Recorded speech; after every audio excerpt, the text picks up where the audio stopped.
Selamat pagi.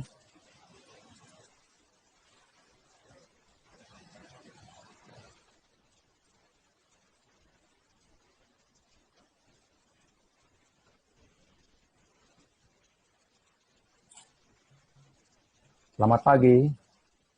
Pagi, Pak. Nah, selamat berjumpa.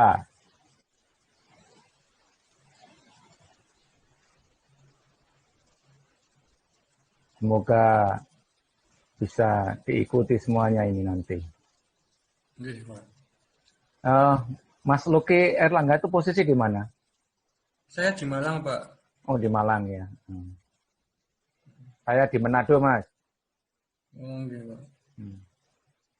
Kalau boleh tahu di Malang masih mahasiswa atau sudah?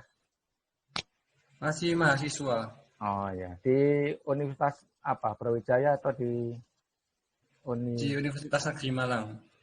Universitas Malang? Jurusan apa, Mas? Geografi, Pak. Geografi, baik. Semester berapa ini? 4. 4, Mas. Mudah-mudahan sukses, Mas, nanti. Ini hanya sekedar kita ngisi waktu, berbagi ilmu aja, Mas, ini. Nggih, Pak. Ya sambil ada yang mau ikut, masih ada belum banyak orang ini yang Mas sebentar, kalau nanti kita mau teruskan, kita mau series kita kursusnya tuh dengan sistem berkelanjutan nanti. Kalau memang ini berhasil semua ya kita free aja, kita memang mau berbagi ilmu supaya bisa dipakai.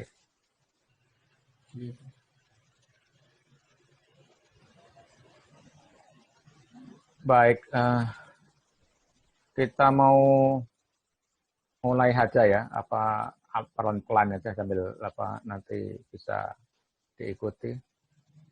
Saya langsung share screen aja.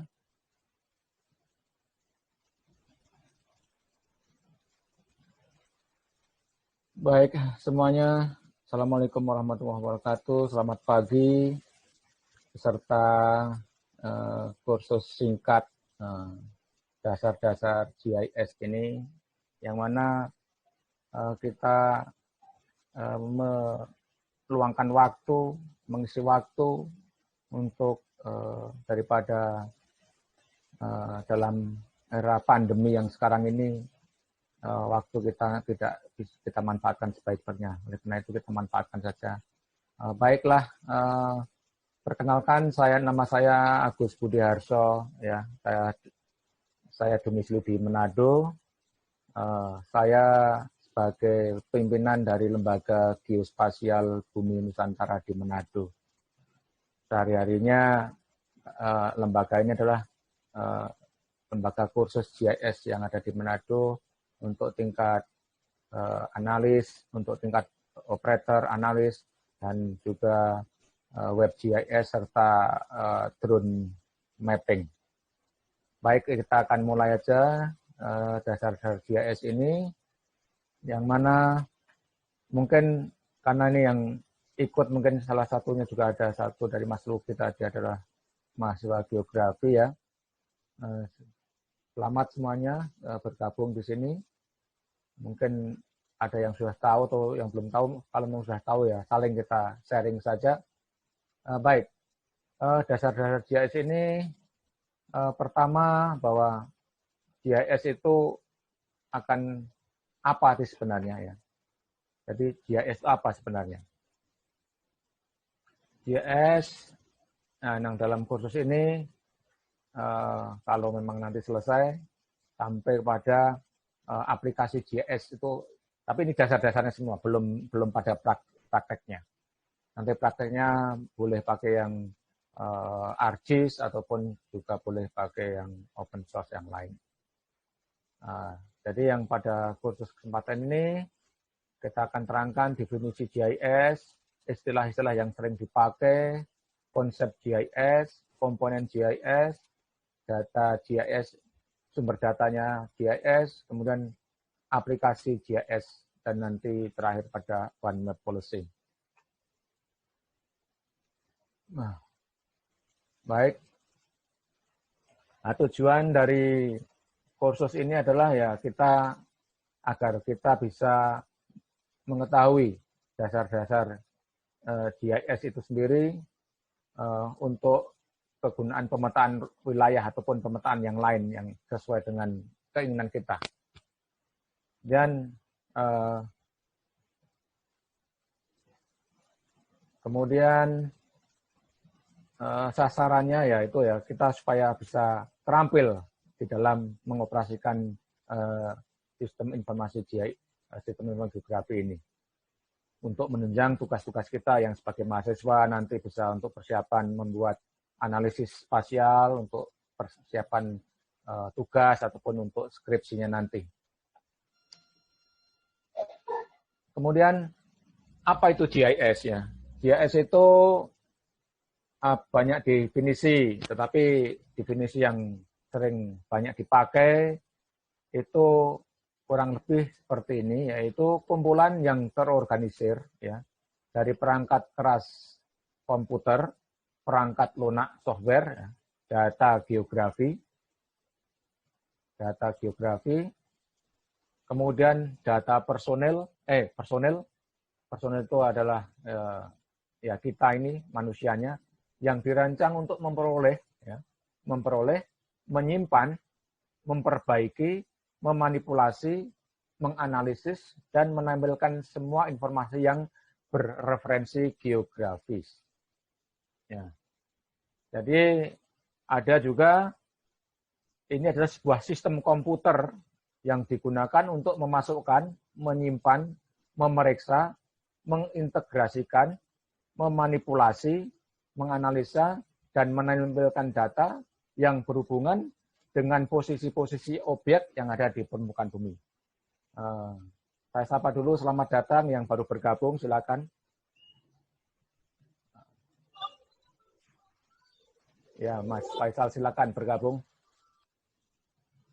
Jadi, secara definisi seperti itu GIS, itu sistem komputer. Jadi ini adalah tanpa komputer tidak bisa disebut GIS. Tanpa data juga tidak disebut GIS, tetapi adalah keseluruhan dari sistem ini untuk memasukkan, menyimpan, memeriksa, mengintegrasikan, dan memanipulasi, menganalisa. Ini yang paling penting, menganalisa ini dan menampilkan data yang berhubungan dengan posisi-posisi objek yang ada di permukaan bumi. Nah, ini kalau di dalam bahasa Inggrisnya definisinya adalah sangat singkat ya, computer based. Nah, computer based system that are used to store and manipulate geographic information. Jadi data geografi itu adalah data yang ada di permukaan bumi yang punya georeference atau koordinat. Jadi mengapa itu SIG itu penting ya? SIG penting karena untuk mengurangi pengurangan data pada setiap operasi. Zaman dulu ya, sebelum ada komputer, itu setiap membuat peta itu pakai kalkir ya. Kalau salah nanti sangat susah sekali untuk memperbaiki, apalagi menambah. Misalnya sudah jadi, tiba-tiba ada tambahan. Ini sangat sulit untuk memakan lama ya. Dengan komputer dengan mudah sekarang tinggal disisip, ditambahkan, diperbaiki sangat mudah. Nah, dengan GIS ini juga konsistensi data dapat dijaga.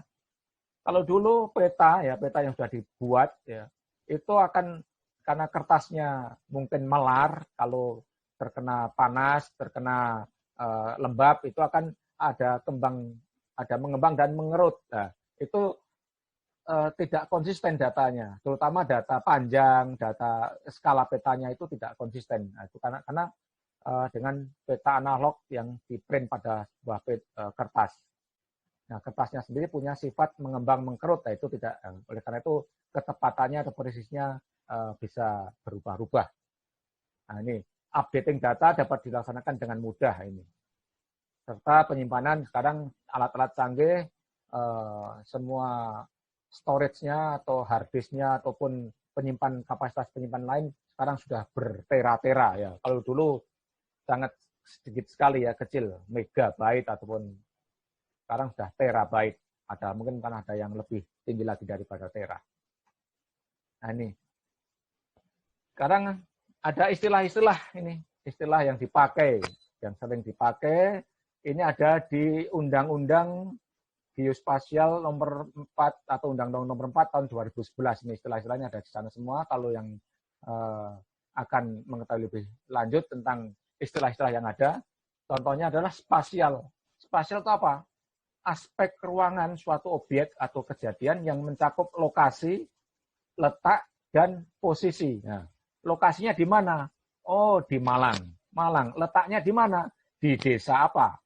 Dan posisinya di mana? Posisinya di koordinat berapa? Desa tertentu di Malang itu. Nah, juga ada sekarang sudah banyak dipakai Gojek, Grab, dan lain-lain itu semuanya juga menggunakan GIS semuanya. Karena lokasinya, begitu datang, posisi di mana Pak ini? Nah, ini pakai GPS-nya di mana? Udah tahu semua, langsung bisa. Seperti itu. Aplikasinya kurang lebih seperti itu. Posisi spasial atau aspek ruangan itu seperti itu. Kemudian geospasial. Itu. Geospasial itu ruang kebumian. Nah, yang dimana menunjukkan lokasi, letak, dan posisi. Jadi tidak lepas dari letak, lokasi, letak, dan posisi semuanya. Geospasial. Yaitu suatu objek atau kejadian yang berada di bawah, pada, atau di atas permukaan bumi yang dinyatakan dalam sistem koordinat tertentu. Nah ini. Jadi koordinat paling menentukan ini. Karena tanpa kita tahu koordinat, nah, kita tidak tahu posisi geografinya. Kemudian informasi data geospasial. Data geospasial adalah bisa disingkat dengan DG. Ya. Data geospasial adalah data tentang lokasi geografis, dimensi atau ukuran, dan atau karakteristik objek alam. Nah, ini objek alam. Ada sungai, ada danau, atau buatan manusia. Ini ada gedung, ada jembatan yang berada di bawah, pada, dan di atas permukaan bumi. Itu datanya. Nah, data itu nanti akan kita terangkan berupa apa saja data geografis itu apa saja, macamnya apa saja, nanti akan kita terangkan. Dan informasi. Nah, informasi adalah data geografis yang sudah diolah menjadi sebuah informasi yang bisa untuk membantu perumusan kebijakan, pengambilan keputusan, dan atau pelaksanaan kegiatan berhubungan dengan ruang kebumian. Contoh sekarang ini informasi COVID-19. Ya. Informasi di mana orang yang terkena COVID tadi. Nah, kalau dengan ada di desa apa, di rumahnya di mana, itu nanti bisa untuk bahan untuk karantina mandiri, bisa untuk menentukan zona merah, zona hijau, dan lain-lain, tergantung analisis yang akan dilakukan. Itu salah satunya informasi geospasial, tidak hanya permukaan bumi saja, tapi COVID itu juga kejadian-kejadian yang bisa dipetakan. Kemudian informasi geospasial dasar, ini yang disebut dasar atau disebut disingkat IGD, yaitu yang berisi tentang objek yang dapat dilihat secara langsung atau diukur dari kenampakan fisik di muka bumi yang tidak berubah dalam waktu yang relatif lama. Misalnya apa? Misalnya sungai, danau, kemudian igir atau pegunungan, dan lain-lain. Itu adalah informasi dasar yang bisa berubah, tapi lama ya, perubahannya sangat lama. Nah, silakan bergabung lagi yang ingin bergabung. Kemudian informasi geospasial tematik. Jadi informasi geospasial itu ada dua, yaitu dasar dan tematik ya. Dan tematik, yang mana tema itu menggambarkan tema-tema tertentu. Misalnya peta COVID, peta penduduk, peta pendidikan. Nah itu juga disebut informasi geospasial tematik, ya, mengacu pada yang diplotkan atau dilekatkan pada informasi geospasial dasar. Nah, skala adalah perbandingan antara jarak dalam peta dengan jarak yang sebenarnya di muka bumi. Nanti ada 1:5.000, 1:100.000, dan lain-lain. Peta rupa bumi adalah peta dasar yang memberikan informasi tentang permukaan bumi ini. yang dibuat oleh Badan Informasi Geospasial atau BIG. Teman-teman sekalian semuanya, yang para peserta yang saya hormati ini, sekarang GIS itu sebenarnya tadi kita sudah ada definisinya ya, yaitu sebuah sistem. Ini sistem ini semuanya ada di sini. Sistem ada di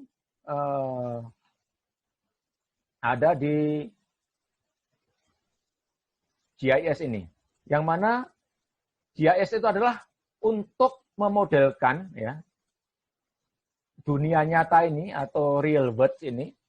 Kemudian akan dengan metode tertentu kita akan menghasilkan sebuah layer-layer ataupun tema-tema tertentu yang bisa dipakai untuk berbagai keperluan. Nah, ini. Jadi ada sebuah real world, ya, kemudian dilakukan modeling atau permodelan ini dengan sebuah sistem yang disebut GIS ini, sebuah sistemnya. Jadi GIS adalah ada softwarenya, ada database-nya yang nanti akan dimanfaatkan oleh pengguna ini. Kemudian mungkin saya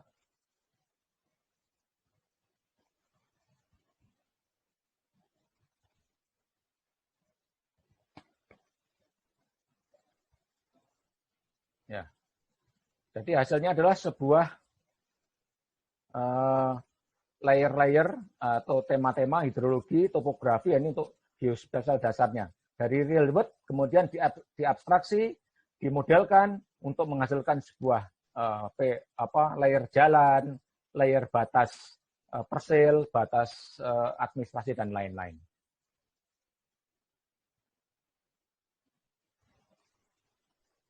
Nah, ini konsep GIS. Nah, konsepnya bagaimana? Konsepnya tadi dari realitas di lapangan, ini seperti ini. Kemudian di abstraksi jalannya misalnya, ini dalam bentuk layer jalan, kemudian layer bangunan, dan layer-layer yang lain. Kemudian ini semua adalah layer-layernya adalah disebut data geografisnya ini. Data geografisnya hasil abstraksi dari realitas ini, realitas model bumi tadi. Kemudian geografik data tadi ada dua macam, yaitu dia secara spasial, yaitu gambarannya ini, gambaran jalan, gambaran gedung, ini adalah spasial datanya. Kemudian atribut data, atribut itu yang menerangkan tentang gambaran wilayah ini sendiri, misalnya jalannya, nama jalan, panjang jalan. Nah, itu adalah atribut data. Kemudian fungsi jalan, ada jalan arteri, ada jalan kolektor, kemudian gedung. Gedung juga punya atribut, misalnya gedungnya itu nama gedung apa, fungsi gedung apa, siapa yang pemilik gedung itu. Nah, jadi ini bisa dipakai untuk aplikasinya ketika kita menginventarisasi gedung-gedung di perkotaan untuk kemudian perpajakan, pajak bumi dan bangunan dan lain-lain. Itu sangat berguna. Jalan juga bisa dipakai untuk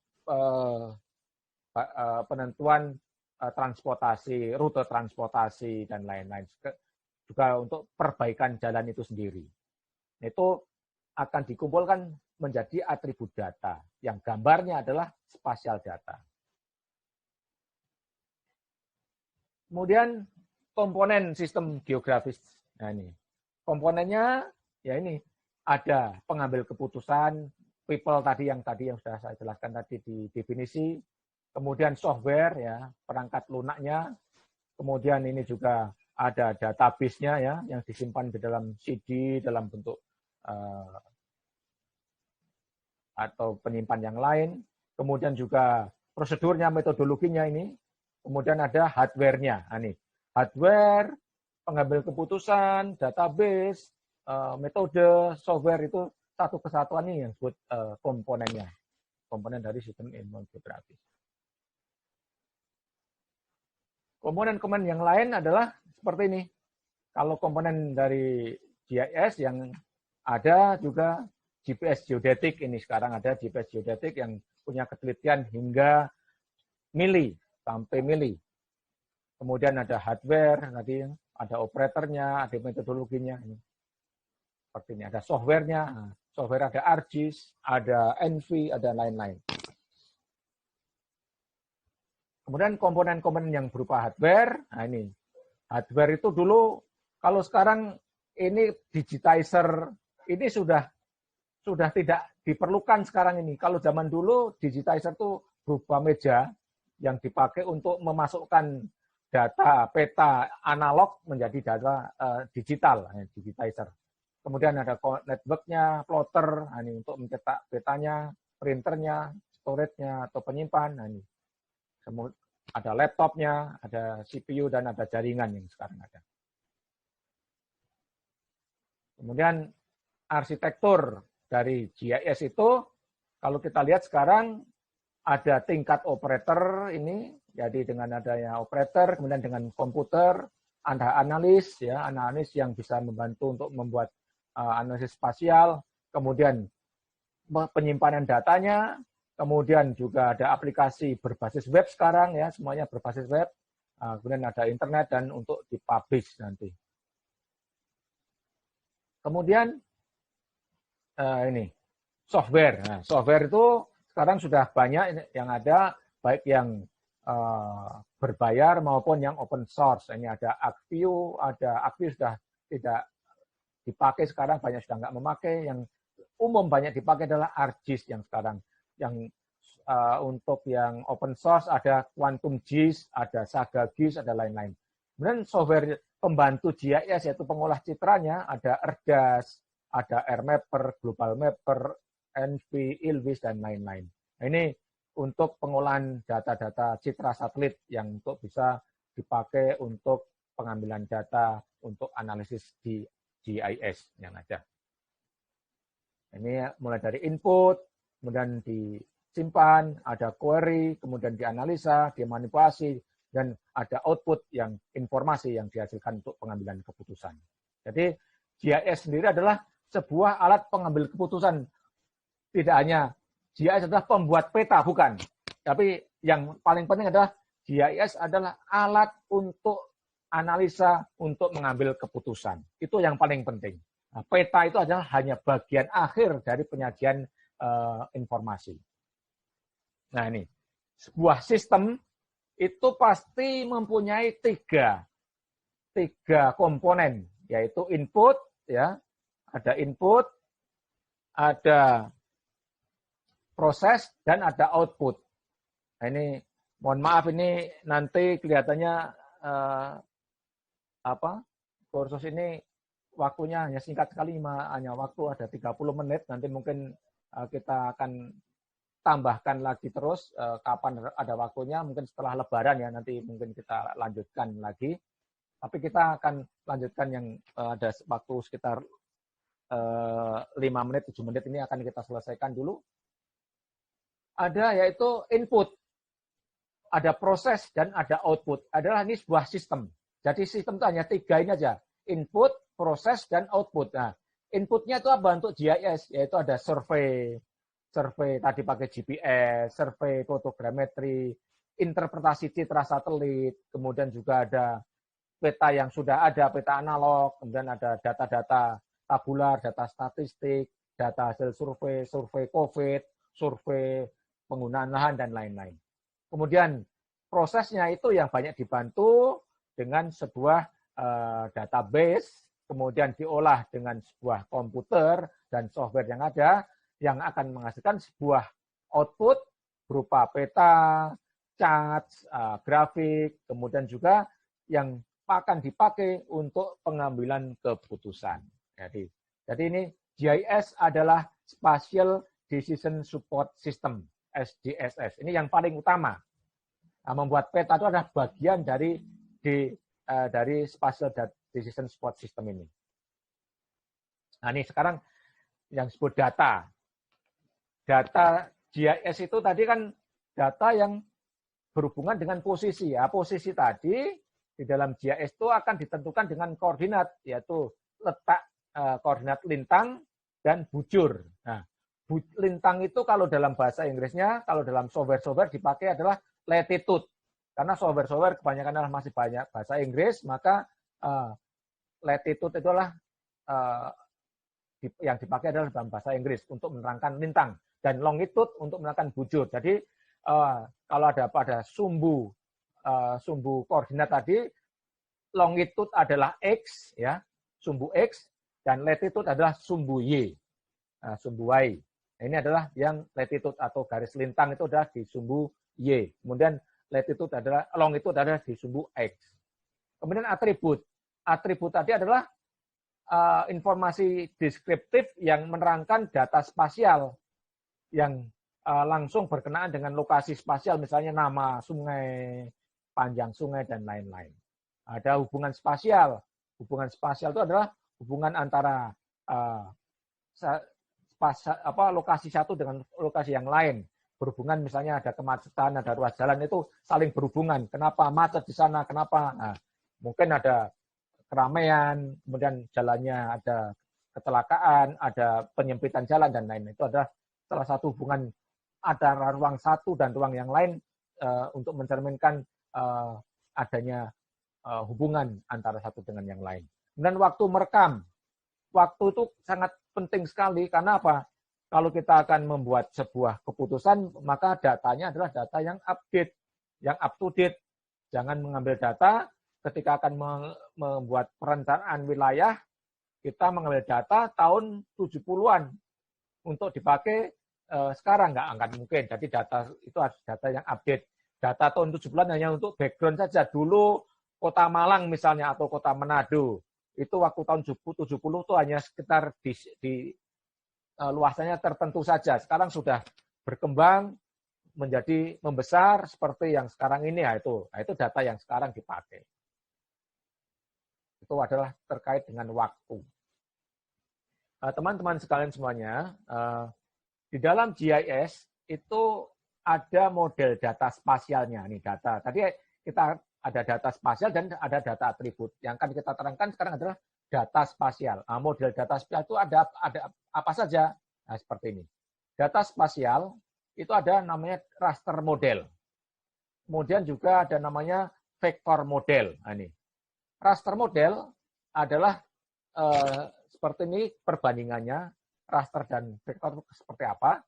Kalau raster adalah gambaran dari permukaan bumi yang dalam bentuk grid atau kotak-kotak. Nah, ini ya, dalam satu kotak itu yang disebut namanya pixel, ya, atau elemen picture elemen yang disebut pixel. Semakin pixelnya semakin kecil, maka dia resolusi spasialnya semakin tinggi karena semakin detail. Kemudian data vektor. Data vektor itu adalah gambaran permukaan bumi yang berupa garis, ya, titik, dan poligon. Nah, ini yang disebut vektor. Kemudian ini adalah permukaan buminya, ya. Jadi permukaan bumi atau kondisi nyatanya seperti ini. Kemudian permukaan bumi tadi bisa diabstraksi atau diekstrak menjadi data vektor, menjadi data raster. Ya, seperti ini gambarannya raster dan vektor.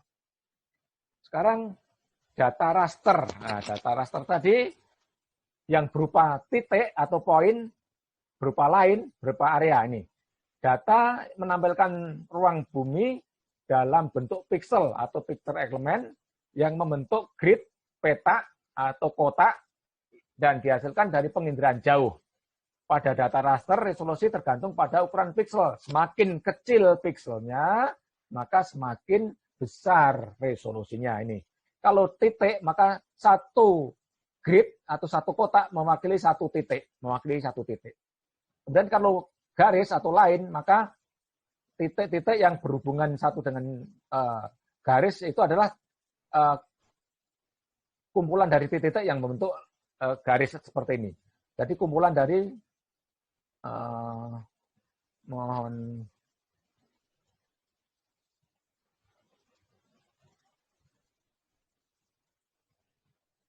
jadi masih ada sedikit lagi kita terangkan lain adalah kita ada ini garisnya, kemudian representasi dari area atau poligon itu adalah kumpulan dari piksel-piksel yang bentuk sebuah poligon seperti ini. Itu disebut data raster. Kemudian kalau vektor ya, perbandingan raster dan vektor itu seperti ini. Kalau vektor ini titik-titik seperti ini, ya. Kalau yang area atau poligon seperti ini, kemudian yang dalam raster titik tadi sudah kita terangkan. Nah, kelebihan dan kekurangannya semuanya punya kelebihan. Contoh, data raster tadi punya kekurangan.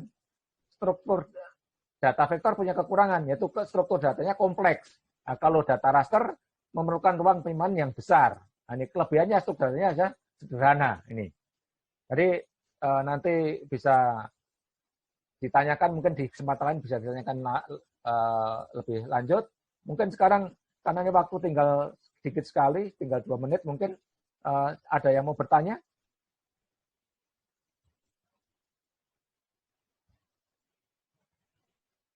Silakan yang mau bertanya.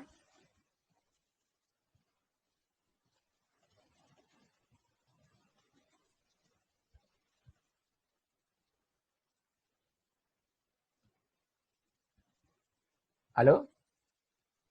Silakan di-unmute. Siapa yang mau bertanya?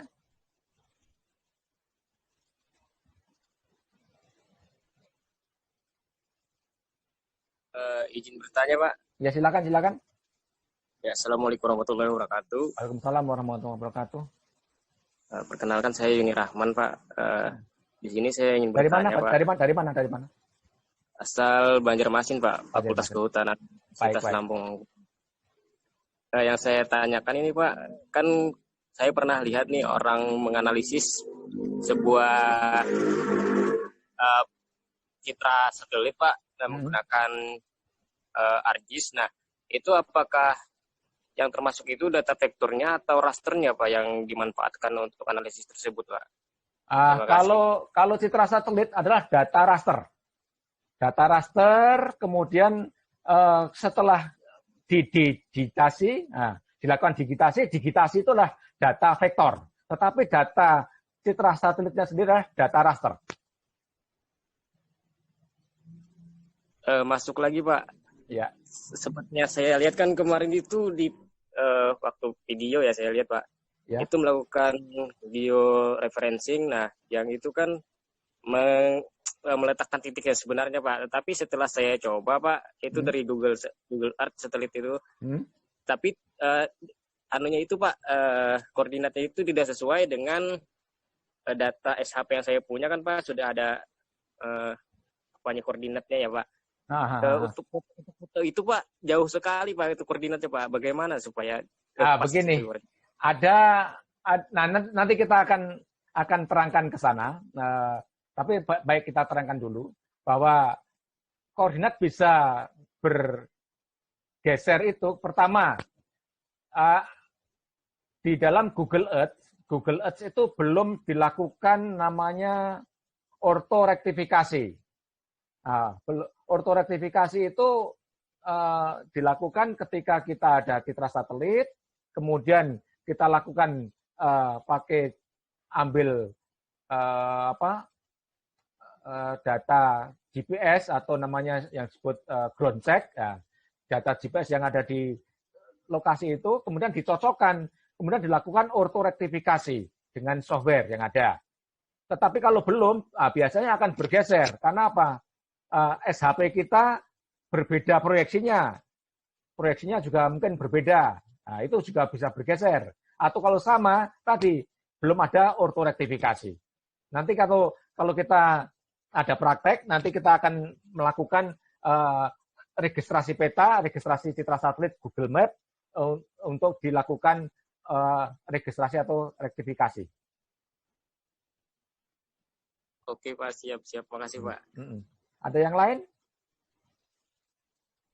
Ini baru dasar sekali kok ini saya, ya memang belum praktek ya. Kita akan lakukan yang mungkin yang sudah tadi Masnya tadi mungkin sudah praktek semua, sudah tahu, jadi kita saling sharing aja, saling memperkuat aja. Ada yang tanya lagi?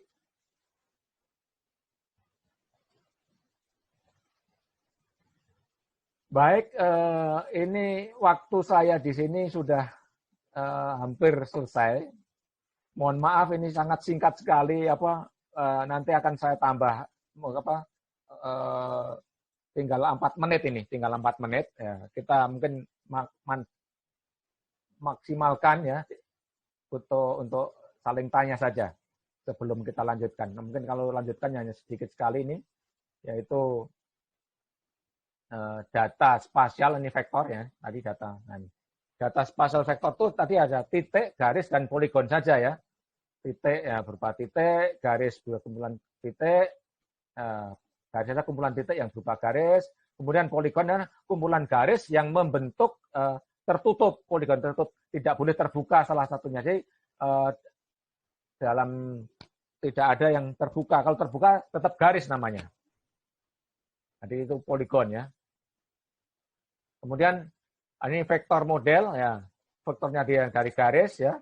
Kemudian dari layer-layer tadi, layer sungai, layer tumbuhan, layer penggunaan lahan lain. Nah ini kemudian setelah kita overlaykan, kita jadikan satu menyentuh seperti ini. Tadi yang layer-layer, kemudian kita menjadi sebuah overlaykan menjadi sebuah peta seperti ini. Ini poligonnya, poinnya, dan lainnya seperti itu. Nah, sekarang vektornya model ini itu berupa titik. Nah, titik-titik tadi adalah koordinatnya ini. Ada 2,4, titik 1. Nah, ini kalau di dalam koordinat biasa nih, koordinat kartesian ya. Kalau dalam koordinat yang ada nanti X adalah tadi sudah saya terangkan adalah bujur, Y adalah lintangnya. Mungkin ada yang tanya lagi?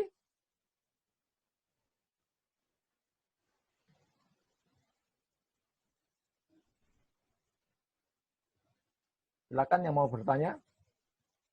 Saya cukup, Pak. Ya, silakan. Silakan, Mas. Cukup, menurut saya belum ada yang belum ada saya tanya. Oke. Jadi ini yang titik ya seperti ini ya. Kemudian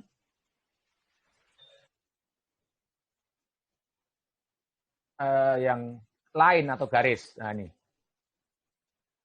Garis, nah ini garis dalam satu titik ada berapa vertex. Nah ini vertex ini adalah titik-titiknya dalam kumpulan vertex tadi ada 1,5, 3,6, 6,5, dan 7,6 ini tadi adalah garis yang pertama. Garis kedua juga punya koordinat yang seperti ini.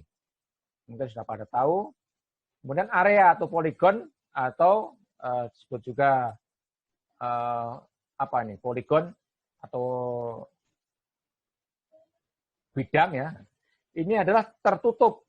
Jadi ada satu titik yang berimpit. Jadi dua koordinat yang berimpit yang sama.